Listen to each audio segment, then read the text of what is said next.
From this it appears that only a rational creature is directed by God to his actions, not only according to the congruence of the species, but also according to the congruence of the individual. For everything seems to exist because of its operation. For operation is the ultimate perfection of a thing. Thus, therefore, each thing is ordered by God to its own act, according as it exists in divine providence.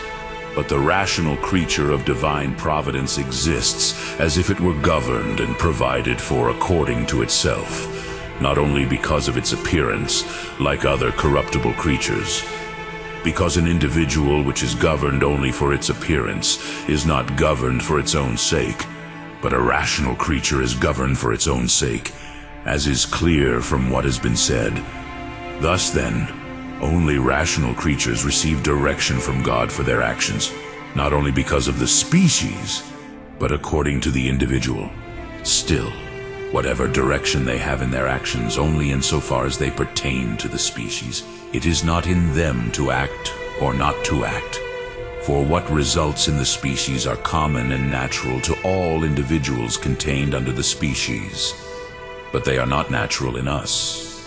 Therefore, if man had a direction in his actions only according to the conformity of the species, it would not be in him to act or not to act, but it would be necessary that he should follow the natural inclination common to the whole species, as happens in all irrational creatures.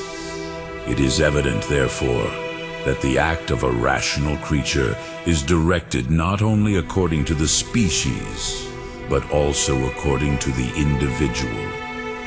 Further, as has been shown above, divine providence extends to all singularities, even the smallest.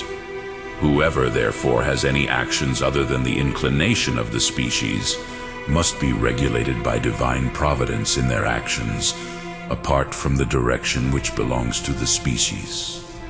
But in a rational creature, there appear many actions for which the inclination of the species is not sufficient, the sign of which is that they are not similar in all, but different in different ones. It is necessary, therefore, that a rational creature be directed by God to his actions, not only according to species, but also according to the individual. Again, God provides for each nature according to its own capacity, for he created such individual creatures as he knew to be fit, so that through his government they might reach their end. But the only rational creature is capable of directing its actions, not only according to species, but also according to the individual. For it has intellect and reason, from which it can perceive how something is good or bad in different ways, according to what suits different individuals, times, and places. Therefore, the only rational creature is directed by God to its actions, not only according to species, but also according to the individual. In addition, a rational creature is thus subject to divine providence, in that it is not only governed by it, but it can also in any way know the nature of providence, whence it belongs to itself, also to show providence and guidance to others.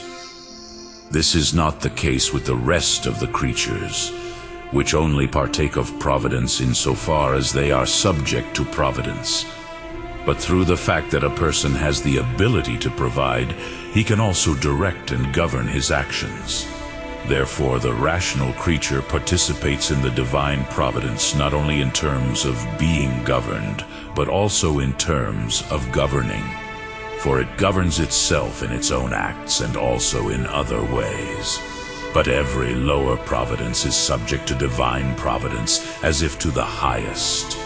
Therefore, the government of the actions of rational creatures, insofar as they are personal actions, belongs to divine providence. Again, the personal acts of a rational creature are properly the acts of the rational soul. Now the rational soul is capable of perpetuity not only according to its species, like other creatures, but also according to its individuality. Therefore, the acts of rational creatures are directed by divine providence, not only insofar as they belong to the species, but also insofar as they are personal acts. Hence it is that, although all things are subject to divine providence, yet in the sacred scriptures the care of the men is specially ascribed to him, according to Psalms 8:5. What is man that thou art mindful of him? And 1 Corinthians 9:9. Does God care about cattle? These things are said for this reason, because God cares about human actions not only as they pertain to the species, but also as they are personal actions.